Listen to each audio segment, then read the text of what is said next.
When we just think about the hard, we tend to ruminate, we tend to stew, but when we can get it out and we can tell our stories, then we can actually process that pain more easily. And I also just think there's something really brilliant in being able to give your struggle a beginning, a middle, and an end. I felt things so big, and I wanted to shut that up because I didn't know how to manage it, right? Because it would be like, why are you crying? Why are you so mad? Why are you so excited? Like, my emotions were just massive. Anorexia, not eating, allowed me to quiet all of that. It allowed me to quiet the perfectionism. It allowed me to quiet the anxiety, the depression, the mania, anything that was too big, I could just quiet it by starving myself. My best friend was also anorexic. It's called tandem anorexics. So was kind of going through the same thing. She jumped out of a car en route to being hospitalized with me. My friend dying in my eating disorder isn't something that happened to me. It's part of my story.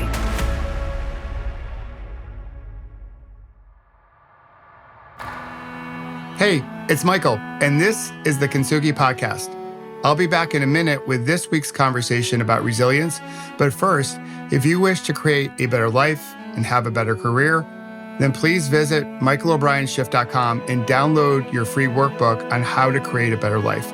In it, you'll discover ways to find more energy for the things and the people who matter most to you, so you can create a better tomorrow.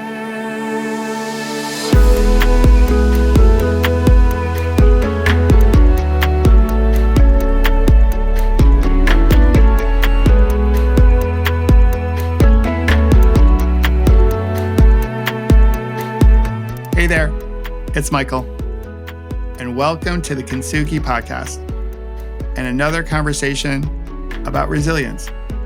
This week's conversation is with a mom of three, a wife, a Jersey girl, a difference maker, and someone who's putting a beautiful ripple of energy into the world. Over the years, she has taught herself how to become resilient and live life as an optimist. This week's conversation is with Meaghan Murphy. It's the Murphy and O'Brien show, Kintsugi, Irish style. She shares her story and her pathway to her Kintsugi and her resilience. I hope you love our conversation. I know I did. Before you drop in and listen, we did talk about topics that are sensitive, like eating disorders and suicide. So please listen with care and compassion. And I hope you find Meaghan's perspective as valuable as I did. Well, hello, Murphy. This is O'Brien. So we have the Murphy and O'Brien show. We're like leprechauns. We're like leprechauns. It's an old Seinfeld reference for anyone who loves Seinfeld. It's not, my maiden name is Buchanan. I married a Murphy. But still Irish though, right? I was Scottish and Austrian. Oh, nice. Yeah, but I married an Irishman. And my dad, my late father, was like, take that name as quick as you can. It's such a good name. It is a pretty good name. With the spelling of Meaghan, though, I thought maybe you're Irish. Yeah. It's funny. Well, my mom's grandparents were from Dublin. So my great-grandparents were from Dublin on my mom's side. Okay. That's cool. Well, I married a Scot. Okay. So she's got really great hair. Like the Scots have really good hair. I didn't get that part then. You didn't get that part? That's okay. You got other parts. So my wife and I love relationship stories, like when you first met your partner. Mm-hmm. So how did you meet this Irish boy, Murphy? So he's my brother's best friend. So there's no like cute meeting. I've known him my whole life. I'm 4 years older than my husband. He's my younger brother's best friend. So I've known my husband since he was in second grade. He's always been around my house. He's always been around my brother. And we even went to the same college. Like I would try to get his girlfriend's internships and like set him up on dates. Like I always thought he was a great guy. But you know, when you're growing up, 4 years is kind of a lot of time. I mean, imagine like I was in 8th grade and they were 4th graders. Like it wasn't like, ooh, Patrick Murphy. He's so cute. Like even when I was a senior, they were freshmen. Like that was just not happening. It wasn't until I was in my 30s and my brother would have us over for dinner a lot. I was single and he happened to be single, and he would have us over for like Sunday dinners. And I realized that he liked salt as much as I liked salt, and that he would never judge me for my salt intake. And we were also reading the same book, A Million Little Pieces by James Fry. And I was like, Oh, yeah. I can't believe he reads. He's smart. I always just thought he was like this hot athlete. I didn't realize he also had brains. And then one day we made out and then eventually got married. Well, how about that? He's a hot athlete who reads and loves salt. Yeah. Those are good ingredients for a long marriage. And so you have 3 kids, right? We have 3 kids. Yep. Yeah. So you have a Brooks. We were going to name one of our daughters, if she was a boy, Brooks. So the name Brooks has a special place in our heart. It's a cool name. He's such a little, so my daughter is Charlie. My oldest is Charlie. She's 13. And then I have an 11-year-old James and a 10-year-old Brooks. Very cool. Awesome. All right. So I always love to ask this question when I sit down with someone. Before this moment, what is something good that's happened to you today?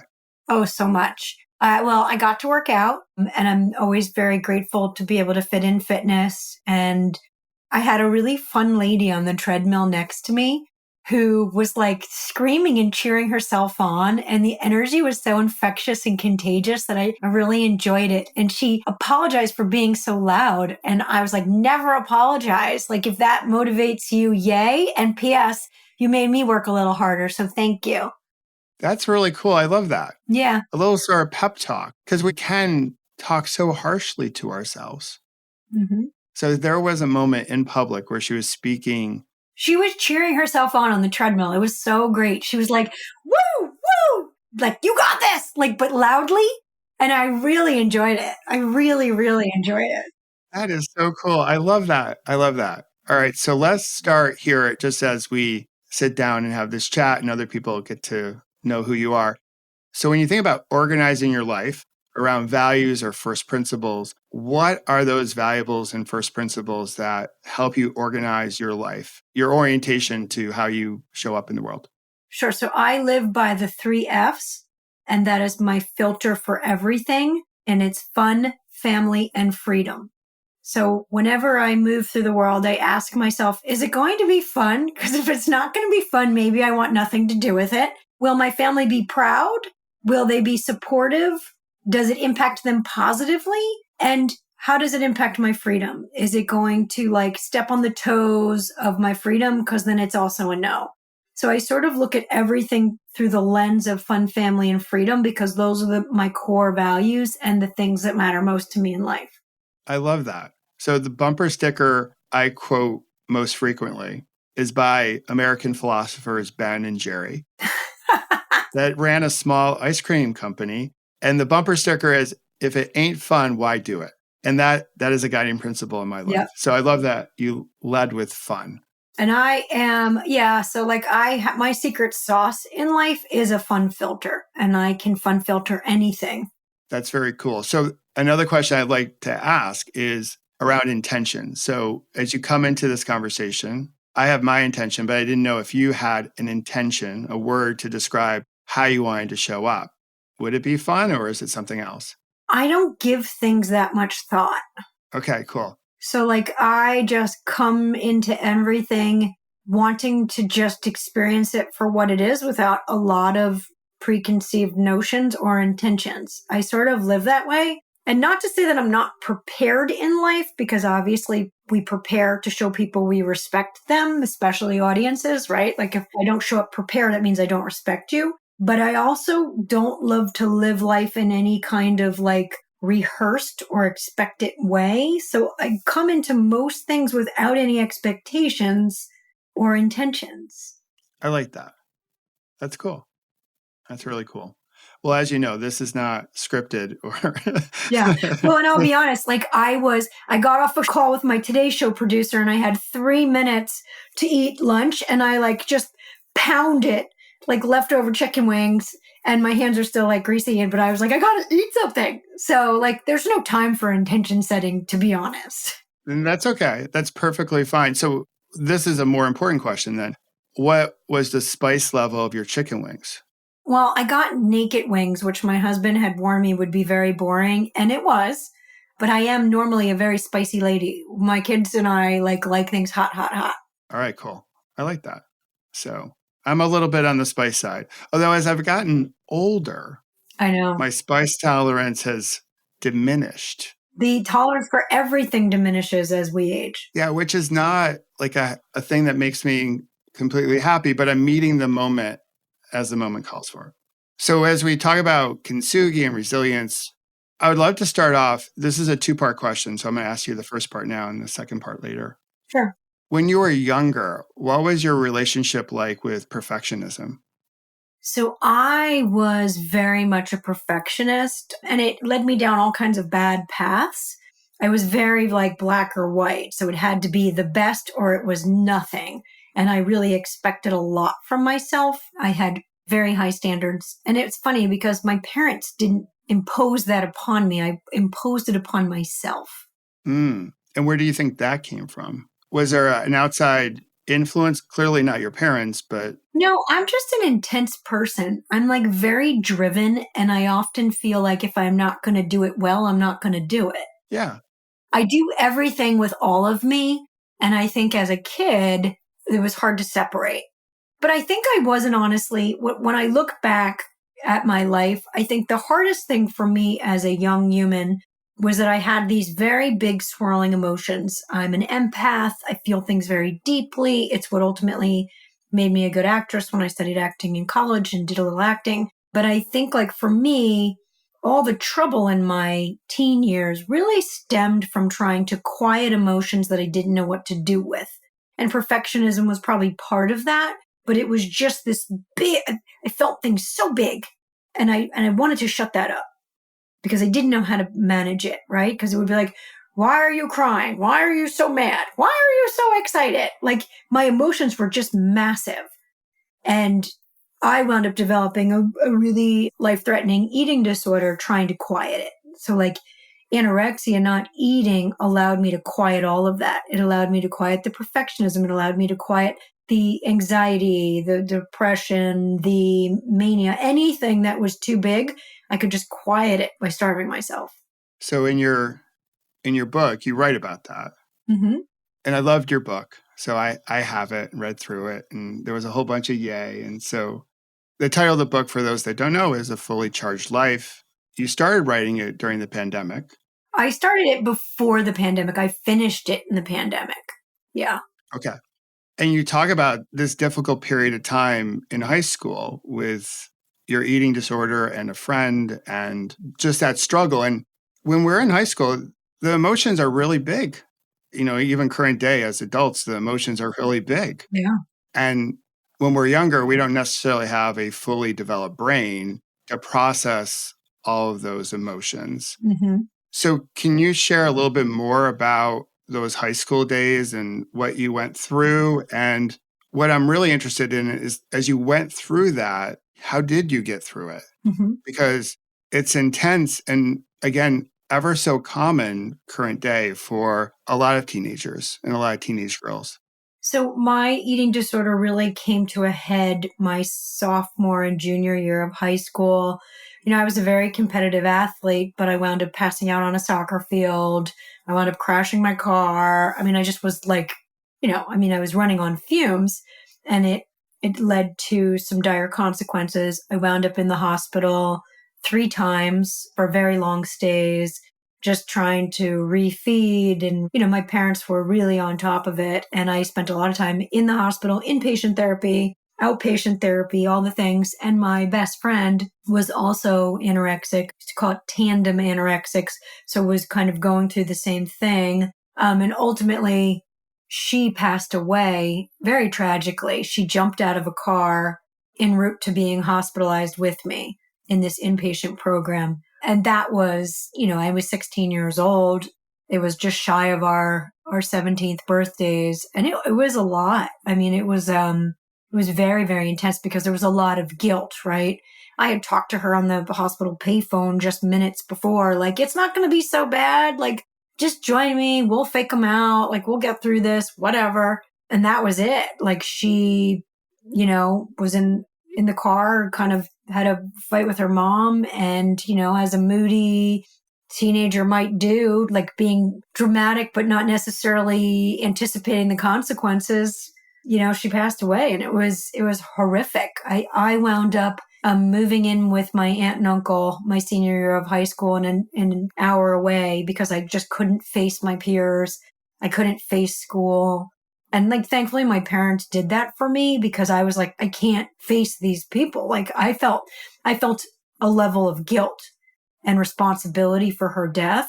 And I still was not doing that well myself. So my parents really, like, it was incredible that they had this forethought to say, hey, you know what? You're going to go move in with your aunt and uncle in Sussex. You're going to go to a different high school, going to be with your 3 little cousins, and like have this different life for a year. And that was very, very healing for me, because I just could be a different person. I didn't have to have all that baggage. I didn't have to talk about it. I didn't have to have that on my conscience for a year. And, I was still going through a lot of therapy. I mean, I was in therapy for years, ultimately then moved into the college and did okay, right? Like, I mean, I wasn't cured. You got to eat every day, and that's hard when you have this history. Ultimately, though, I wrote an essay about my experience. I wrote an essay about overcoming adversity, and I was named a Horatio Alger National Scholar. And that afforded me the opportunity to be on an NBC special.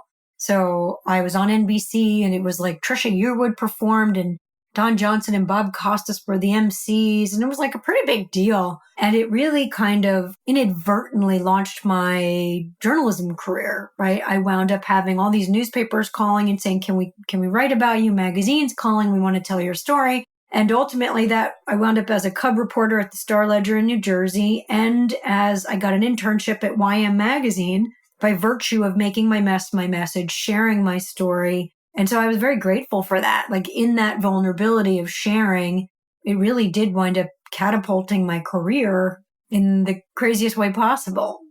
Yeah, there's something about like some of our lowest moments, how they can, the quote, no mud, no lotus comes to mind, that the muddiest moments, the most difficult moments, how years later a lotus can bloom. Yeah. On top of the lily pad. I find that, and sometimes it's hard to talk about things when you're in them. And sometimes you can't talk about them till you're through them. But I have found in my life, the more I talk about the hard, the easier it gets. I connect with other people. I do a lot of talking and speaking on resilience. And I do think Dr. Charney and Dr. Southwick, two of the leading resilience researchers, talk about that, telling our stories, how incredibly important that is. And one of the key reasons that is so important is because it reminds you that you're an expert in your own life and you have the ability to impact and help others. And reminding and being reminded of that has helped me build incredible resilience. Yeah, I also found that in my experience, like talking about it was almost like talk therapy, like sharing that story. And I would say the research also says talking about it versus thinking about it, right, is incredibly effective, because when we just think about the hard, we tend to ruminate, we tend to stew, but when we can get it out and we can tell our stories, then we can actually process that pain more easily. And I also just think there's something really brilliant in being able to give your struggle a beginning, a middle, and an end, so that it becomes something that you've moved through and is part of your journey versus something that happened to you, right? Like, my friend dying in my eating disorder isn't something that happened to me. It's part of my story. It's part of my journey. And understanding it as such really helps me feel more capable of coping. Yeah, no, I can totally get that. I do want to acknowledge just that experience and the loss. I really can't even begin to imagine what you were going through at that age. And I would say, like, now that I have a daughter who's like a teenager, like not far away from that, like, it does seem to, like, it's, oh my goodness, that was really insane what I went through. But I've kind of like, that was so many years ago that until I've now raising my own kids, I hadn't really processed just how hard that was.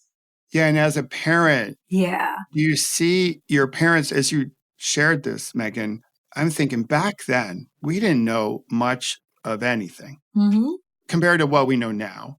100%. And I'm thinking, good on your mom and dad for giving you almost a blank canvas. Like, we're going to move you again, no pressure with social media growing up. No. I think we're sort of in the same generation. Yep. Not the same age, but same generation. So no social media to worry about. Fresh slate, Meaghan. We're going to move you to your uncle. And the reality is, like, I don't even know how my dad has passed. I have no idea how they got to that decision or got to that place. But man, I think it saved me because I don't think I could have faced, a high school full of people who knew what I had been through. I couldn't have done it. No, it's a holy Moses moment. Like, wow, mom and dad, like, right? Huge. And to all the moms and dads out there now, like, to find out a way to drum up the confidence that you might know the way. Yeah. And the courage to make maybe what is a very hard decision. So you talked about your parents, obviously instrumental in helping you get through this, talking it out, therapy, other tools. What other things helped you get through that moment and even your current hard moments? What do you lean on? Yeah. So, I think that so of course I've studied resilience since having had some of these experiences. And I think something that's always really incredible for me is having a mentor in any of these situations. And it's never been a career mentor for me. It's always been a grief mentor or a resilience mentor, someone that can model for me that this too shall pass. Because I think sometimes when we're in something really awful and really hard, having proof that someday it will be okay is really, really, really important. Because when you're really in something hard, sometimes it just feels like this is my new reality. It will never get better. It will never be okay. And you just need sometimes that proof, that evidence, the receipts that this too shall pass. And I have found that sometimes that's somebody I meet at the gym, sometimes that's a celebrity or an author or somebody I see on social media. It's just somebody who's come out the other side of whatever it is I'm working through. I love that. Now, having mentorship, people have traveled the road maybe before you say, you know what, we're going to get through this. And it's like, you might not even need their advice or guidance. You just need them to show you that you will get out the other side. I talk about that when my father was diagnosed with pancreatic cancer. He was diagnosed with stage 4, and I knew we didn't have long. And there was a day I was like on the treadmill, a lot of treadmill stories today, but I was on the treadmill at Orange Theory and I just started crying. I just couldn't control myself. And the woman next to me came up to me after class and was like, "Are you okay?" And I said, "I'm not. My dad's dying and I'm not okay." And it turns out like her father had died from pancreatic cancer 10 years earlier. And it just was this very clear example to me that someday I wouldn't be crying on the treadmill. Someday I would have lost my father to pancreatic cancer, but I wouldn't be crying on the treadmill. Like I would function in the day. Like I could get through a workout without crying. And she was just that proof for me that I would, like someday it wouldn't hurt this much, that I would function differently. And it was like, I looked to her throughout the time, like, okay, someday it's going to be better. I love that. So in your book, you talk about yay a lot. Mm-hmm. You have an Instagram handle around yay. So what is yay for those that don't know? So yay is joy. Finding the yay is my way of saying finding joy. Appreciating yay is a way of practicing gratitude. It's sort of a fun filtered approach to living with gratitude, right? Having an attitude of gratitude, pausing to appreciate. I also really love mantras and the power of words. And I just find saying yay really energizing and empowering. And it just kind of captures what I'm about. I love that. So I'm an optimistic person like yourself. Mm-hmm. I think one of the things that pulled me towards you when I first heard you speak was just this whole concept of yay. Because I first heard you speak before the pandemic. Oh, really? Where? At Chris and Jennifer's Connection Unfair Advantage Summit conference. Oh, I'm not sure what the right noun is. Got it. Yeah. So I heard you speak and I was like, oh, wow. Like this is a gal, this is a woman that's sort of like, I love her vibe. So just that was the start of it. And then sort of followed you like from a distance from that, got your book, all that jazz. So as someone though, where you clearly come across as filled with gratitude, filled with yay, a lot of positivity, I think you studied positive psychology. So I studied acting. Okay. My degree's in acting from Mason Gross at Rutgers. But I always talk about, so I was ultimately fast forward, I wound up having this magazine career. And I was a senior editor at Cosmopolitan magazine. And my editor-in-chief gave me an assignment. And like back in the day, it was like, what the cover line is the 7 Secrets of Happiness. Then she would just turn to me and say, okay, figure out what that is. Sure. And this was like pre-Google, right? Like, so I had to actually do some research. And that's when I delved into the field of positive psychology. And that was when I kind of discovered Martin Seligman and the perma theory of wellness, and kind of really realized for myself that happiness was something you could do, right? Like happiness wasn't this like elusive, don't worry, be happy thing. You could do happy. There were action steps, micro actions you could take to live with more optimism and more joy by virtue of filling the buckets of the perma theory of wellness. Yes, I love it. I'm familiar with the work, and I love that it came into your life in that way, like just on assignment to fill a list. And I always like to say this too, because like, yes, I am optimistic, but I trained to be optimistic. I am resilient, but I trained to be resilient. I am not naturally any of these things, none of them, but I understand how to bring more of them into my life. And that they're muscles that I have learned to flex. But my nickname was Grumpy as a kid. I was like the embodiment of negativity.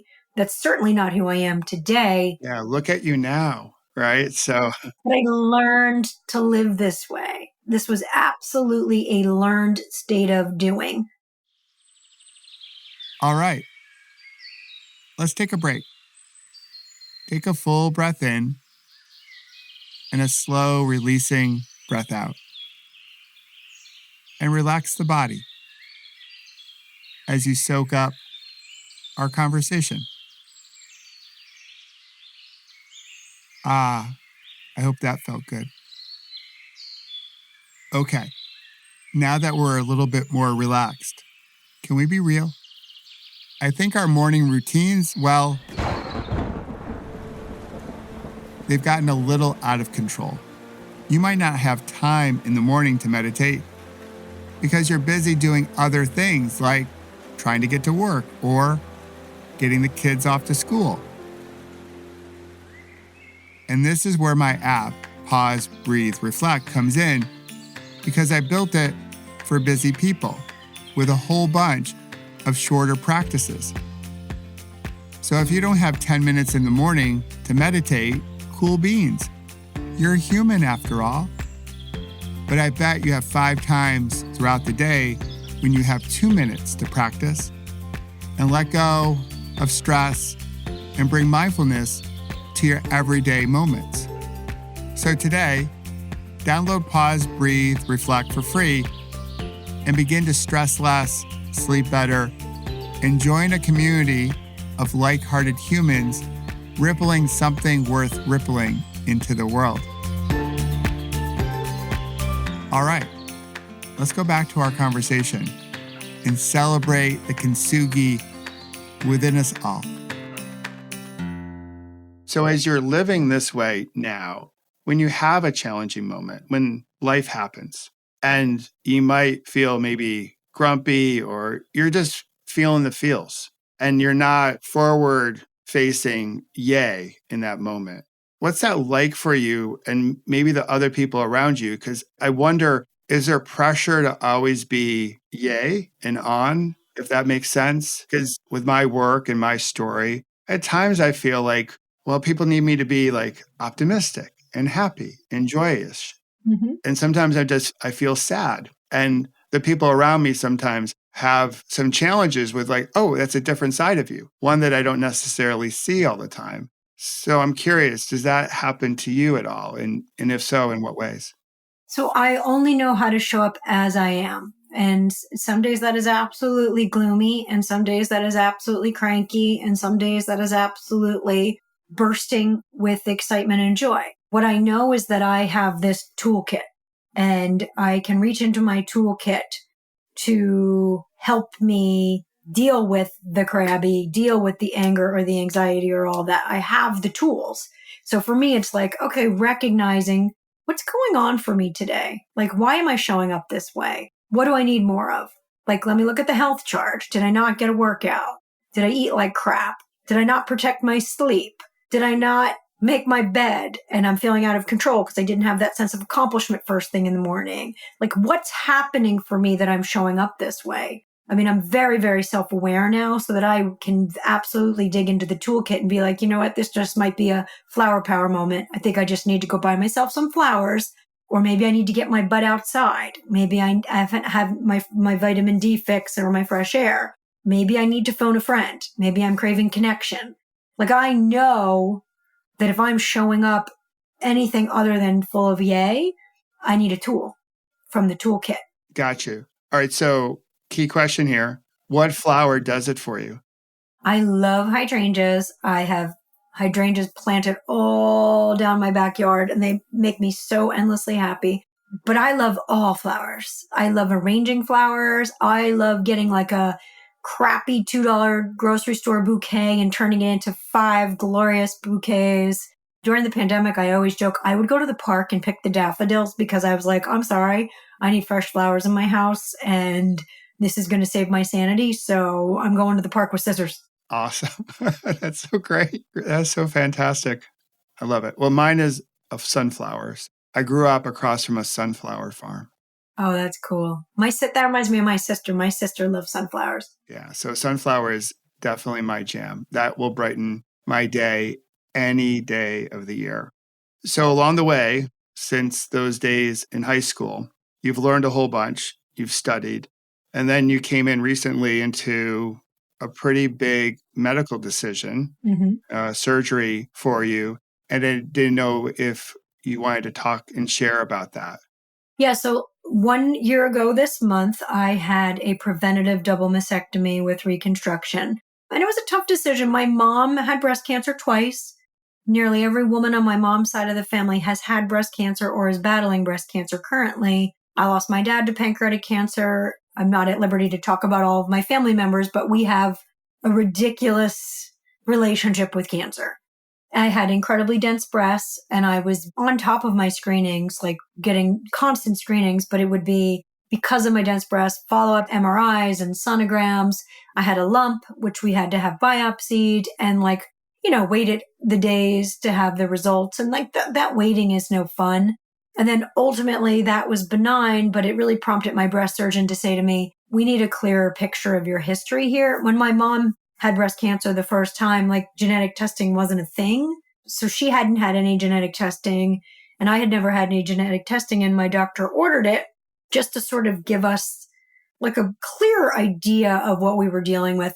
And unfortunately, it showed a change in the CHEK2, a change in my CHEK2 gene, which, like BRCA1 and BRCA2, puts you at a higher risk for breast cancer. And my husband and I sat down with the genetic counselor and we sort of looked at the big picture of my risk. And unfortunately, with the family history, the personal history, the dense breasts, and now this genetic variation, the risk was higher than we wanted to deal with. His mom, my mother-in-law, had breast cancer. I lost my father-in-law to kidney cancer. So my husband and I kind of looked at each other and were like, why are we going to mess around? If you can take charge now when you're otherwise healthy, when we have good medical insurance and you're in a good spot to recover, let's do this. And that's what we did because, I've seen chemo, I've seen radiation, I know what these surgeries are like. And it just felt like I'm otherwise healthy and strong. I want to do this right now on my own terms. I want to make this decision before my body makes it for me. And it was a very empowering to be able to have that genetic information to make that decision. A lot of feelings, it's a major surgery. It was really hard, both emotionally and physically, because there's certainly these moments of wow, I feel a little guilty that I got to do this when other breast cancer survivors, including some of my best friends and my family members, didn't get to do it on their terms. And I always talk about coming home from the hospital. It was kind of funny. So my daughter had school pictures that day and shared a brush. and came home, and I couldn't lift my hands or anything, and I'm all bandaged up. And she shared her brush with me and put my hair in a top knot. And in the process gave me lice. Oh, no. Because she had gotten lice from school pictures. And so I wound up with lice. My daughter wound up with lice. My two sons wound up with lice. And my mother, who was staying with us, all wound up with like heads full of lice my first night home from the hospital. My husband's bald, so he was fine. And I think the beauty in that happening was very much this moment of like, I thought I was in charge, right? Like, I'm getting this surgery because I'm in charge. I'm proactively making this decision. But it was a very beautiful reminder that we are never actually in charge of anything but one thing, and that is always our reaction. And so if I can't laugh at lice right now, and the fact that I can't shower for 12 days because I have drains hanging over my body, and I can't raise my head to scratch the lice that are in my head, and even just saying lice, you feel itchy. So just imagine a head full of lice.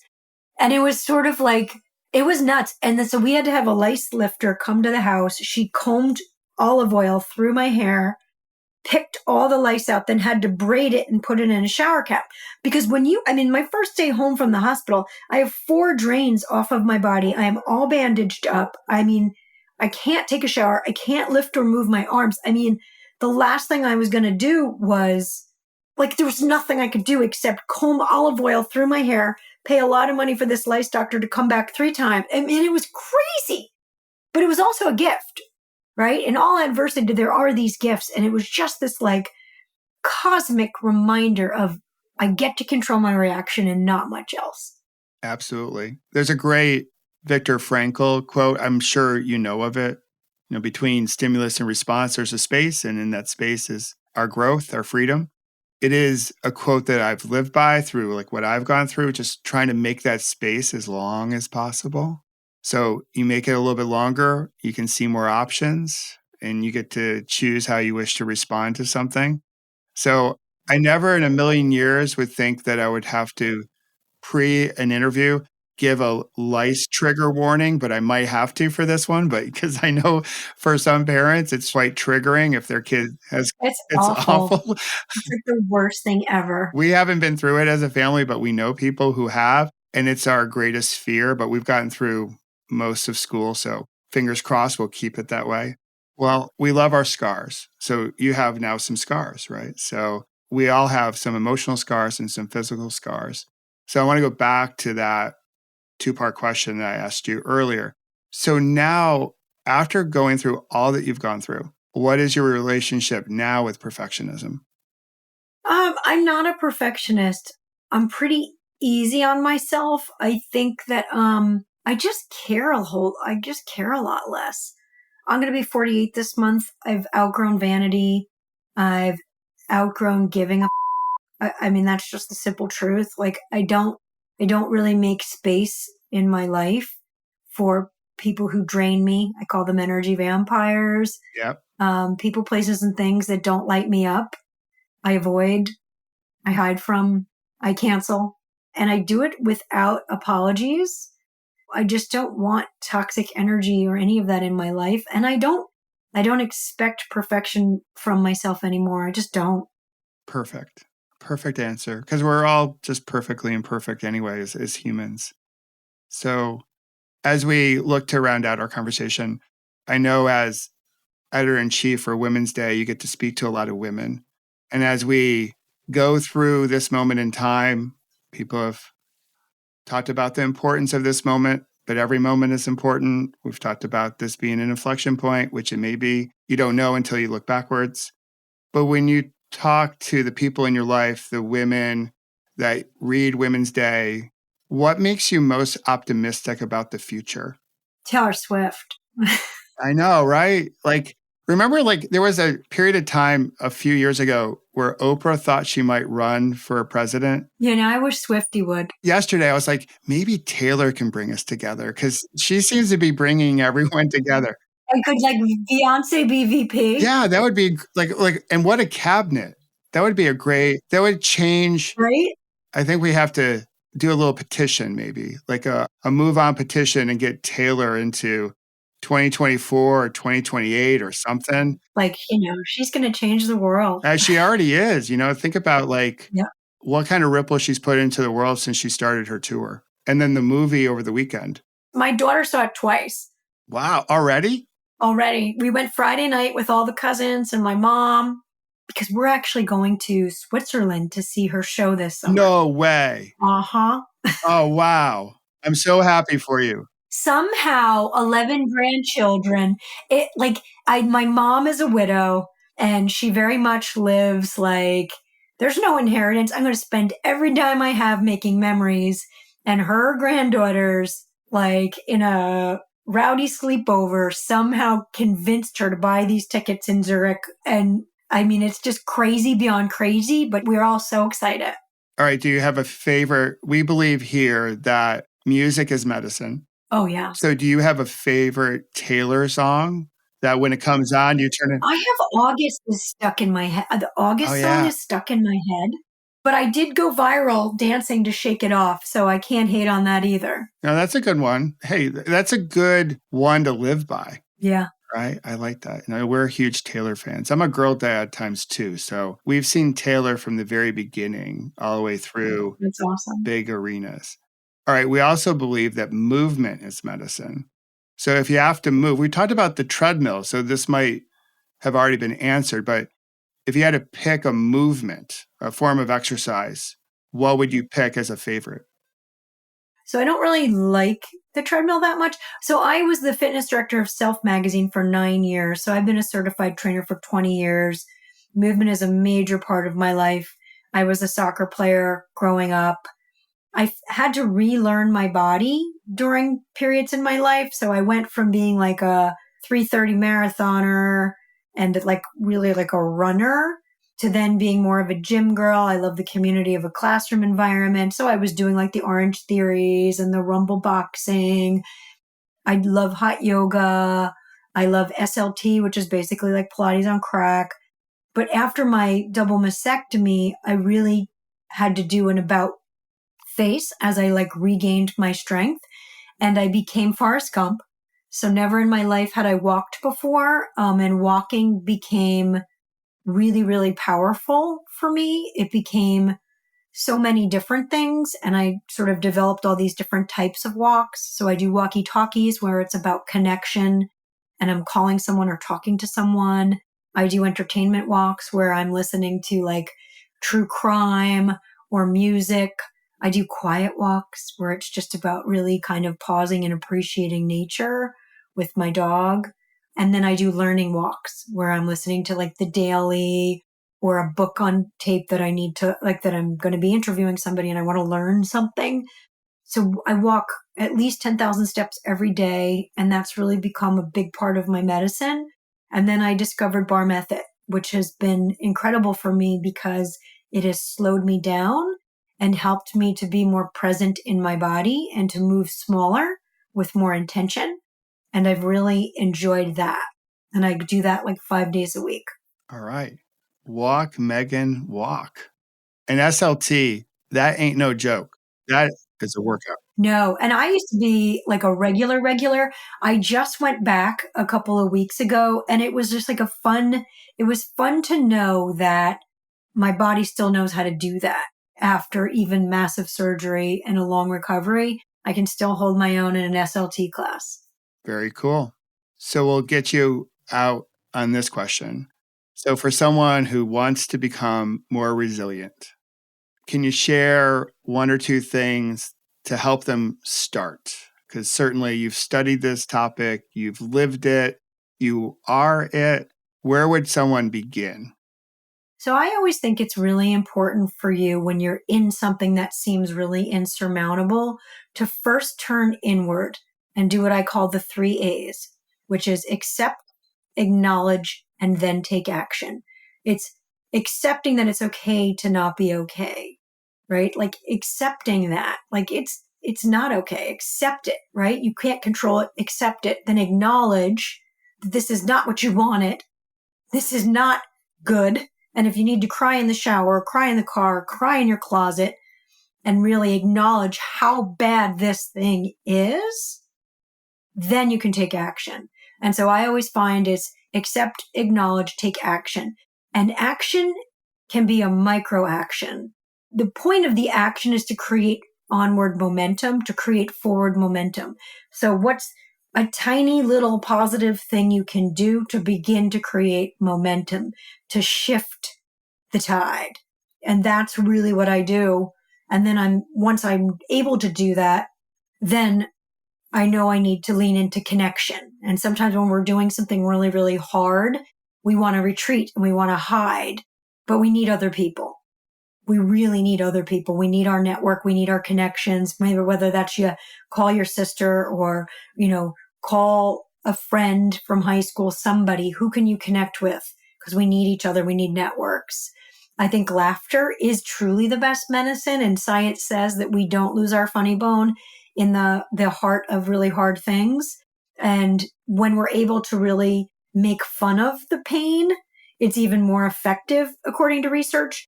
I will never forget coming home from the hospital. Like, I'm in a wheelchair. I've got 4 drains hanging off of me. And my breast surgeon looks at me and he goes, "Okay, Meaghan, you're a T-Rex. Just imagine you're a T-Rex. Keep your arms at your sides and you can move your hands because you're a T-Rex." And I looked at him like he was out of his freaking mind. But then I laughed out loud and I adopted the T-Rex as my mascot. I wound up getting like a cashmere T-Rex sweater. I baked T-Rex cookies, and being able to laugh at the fact that I couldn't raise my hands over my head and that I was channeling this T-Rex made me feel more in control of my circumstances and therefore helped me to cope more effectively and efficiently. So is there some humor in whatever it is you're going through? Can you poke a little fun at your pain point? Because it is wildly effective in giving you these resilient strategies. We said it again, and I'll always share your stories. And whether that means you overshare to the cashier at Target, or you overshare in therapy, or you tell a friend, we have to tell our stories. We have to get it out, because when you just replay the bad in your head, you ruminate. And that is really, really debilitating. You will never be able to move through something if you get stuck in your head. Those are just a few strategies. I mean, I talk in the Recharge chapter of my book a lot about building resilience and different resilient strategies, but those are a few that are very effective for me. Perfect. So if people want to learn more about your story, maybe get some tips on how to share their story, where should they go? You can check out my website, which is Meaghan, MEAGGHAN Murphy.com. You can sign up for my newsletter there, see what I'm up to on TV and social. On Instagram, I'm at Meaghan, MEAGHAN B Murphy. And I do something called At the Yay List, which is just like a kind of a feel-good, good news social media site. All right. Yay! We did it! Yay! We did this interview. We did this conversation. Thanks for having the time to come on and share your story. I really appreciate it. I love the energy you're putting into the world. The world needs more Meaghan Murphys, in my opinion. So thank you, Meaghan. Oh, thank you. I appreciate it, Michael. Yay! We did it. I hope you enjoyed my conversation with Meaghan. Don't you just love her energy? I think the world needs more Meaghan Murphys in it. We need her ripple, and we need yours as well. So together, we can celebrate our golden symbols of strength and resilience. When she was speaking, I wrote down a whole bunch of notes. You might have as well. If you did, I would love to hear what you took away from our conversation. Here's what I took away. 1, Meaghan shared the importance of community. We need each other when we go through hard times, and the importance of having a mentor or a family member or a friend or all of them to help us through our challenging moments. I would call this your Peloton. Hey, I'm a cyclist. I can't help myself. In a Peloton, we ride with each other. We bring out the best in each other. So Meaghan's first point that I wrote down, the power of community. Point number 2, when we're going through something difficult, it's easy to think that it will last forever, but it won't. This moment too shall pass. There'll be a point in time in the future when things won't hurt as badly. It won't suck so much. And we can look back at the moment we're going through, that difficult moment, and realize it led to something. It led to our growth. So number 2 is all about this moment too shall pass. Number 3, we don't have control over much except this, how we respond to life. Much like the first arrow, second arrow story that shaped my last bad day framing of my accident, things will happen in life. We don't have a lot of control, or any, but we have agency. We get to choose how we respond to our moments. So know that we always have a choice in that. Now, the bonus is this. We agree that Taylor Swift can bring us together. So who's up for Taylor for president in 2024 or 2028? If you're on board, let me know. And let's see what we can do to influence Taylor. I do believe Meaghan could be right. Taylor can bring a whole bunch of us together. So there you have it.